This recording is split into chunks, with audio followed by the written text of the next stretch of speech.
सगळ्यांना नमस्कार. मी आहे प्रिया आणि आज आपण बघणार आहोत खूपच कुरकुरीत, हलकी आणि तोंडात विरघळणारी डायमंड शेप नमकीन स्नॅक्स. ही नमकीन आपण फक्त मैदा वापरून अगदी सोप्या पद्धतीने घरच्या घरी बनवणार आहोत. चहासोबत खायला किंवा डब्यासाठी अगदी परफेक्ट अशी ही रेसिपी आहे. चला तर मग वेळ न घेता रेसिपीला सुरुवात करूया. हे नमकीन स्नॅक्स तयार करण्यासाठी एका मोठ्या भांड्यामध्ये 1 वाटीपर्यंत मैदा घालायचा आहे. सोबतच यामध्ये 2.5 चमचा तांदळाचं पीठ घालायचं आहे.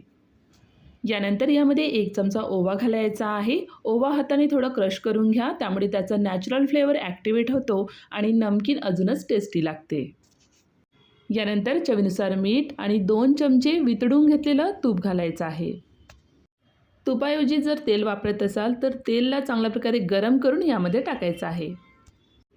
हे सगळं मिश्रण आधी कोरड्या हाताने मिक्स करून घ्यायचं आहे. तूप हे पिठामध्ये चांगल्या प्रकारे लागला गेला पाहिजे.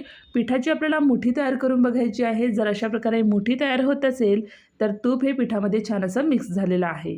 आता यामध्ये थोडं थोडं पाणी घालत आपल्याला पीठ हे मळून घ्यायचं आहे. एकाच वेळी जास्त पाणी घालू नका. पीठ मळून घेताना हाताने दाबून गोळा करत मळून घ्यायचं आहे. पीठ इथे मळून घेताना खूप मऊ नको आणि खूप कडकही नको, तर सेमी सॉफ्ट इथे पीठ मळून घ्यायचं आहे.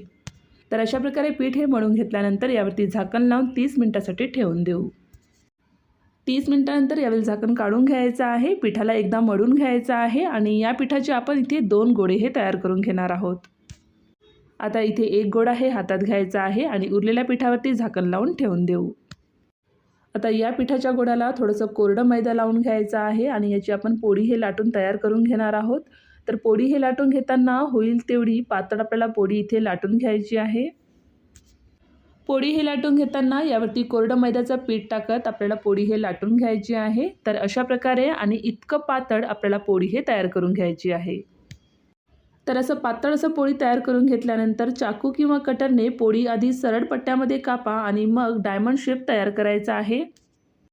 किंवा आपल्या आवडीनुसार मोठ्या आकारामध्ये सुद्धा आपण हे डायमंड शेप तयार करून घेऊ शकतो. पोळी हे तयार करून घेताना यावरती कोरडं मैदा पीठ घातल्यामुळे हे डायमंड्स एकमेकांना चिकटणार नाही. तर उरलेल्या पिठाच्या गोळ्याचा पोळी तयार करून याच पद्धतीने कट करून घेणार आहोत. तर अशा प्रकारे हे तयार करून घेतल्यानंतर एका प्लेटमध्ये काढून घ्यायचं आहे किंवा चाळणीमध्ये सुद्धा काढून घेऊ शकतो. जर यामध्ये कोरडं मैद्याचं पीठ जर असेल तर ते पूर्णपणे बाहेर निघून जाणार. असं केल्यामुळे तेलसुद्धा खराब होणार नाही आणि नमकीन देखील चांगल्या प्रकारे बनून तयार होणार. तर अशा प्रकारे सगळे नमकीन्स हे तयार करून घेतल्यानंतर आता या नमकीन्सला आपण तळून घेणार आहोत. आता हे तळून घेण्यासाठी गॅसवरती तेल हे गरम करण्यासाठी ठेवलेलं आहे.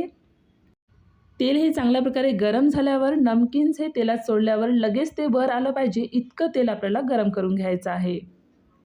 कढईमध्ये जितके मावेल तेवढे नमकीन्स तेलात सोडायचं आहे आणि मध्यम आचेवर आपण हे तळून घेणार आहोत.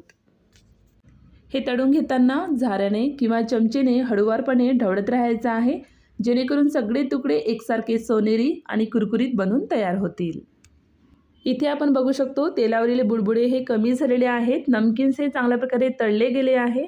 अशा प्रकारे तळून घेतल्यानंतर झाऱ्याने एका प्लेटमध्ये काढून घ्यायचं आहे.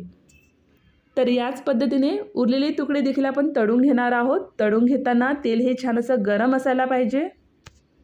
नमकीन हे गरम असताना खाल्लं की ते नरम लागणार, पण जसं जसं नमकीन हे थंड होणार ते कुरकुरीत बनून तयार होते. तर अशा प्रकारे हे तळून घेतल्यानंतर टिश्यू पेपर असलेल्या भांड्यामध्ये काढून घ्यायचं आहे. तर ही डायमंड शेप नमकीन पूर्णपणे थंड झाल्यावर अजूनच क्रिस्पी होते आणि एअरटाईट डब्यात भरून ठेवलं की हे नमकीन 10 ते 12 दिवसपर्यंत इझिली टिकणार. तर तुम्ही सुद्धा ही रेसिपी नक्की ट्राय करून बघा. जर तुम्हाला ही रेसिपी आवडली असेल तर व्हिडिओला लाईक करा, शेअर करा आणि हनीप्रिया खजाना चॅनलला सबस्क्राईब करायला विसरू नका. पुन्हा भेटूया अशाच एका नवीन रेसिपीसोबत. धन्यवाद.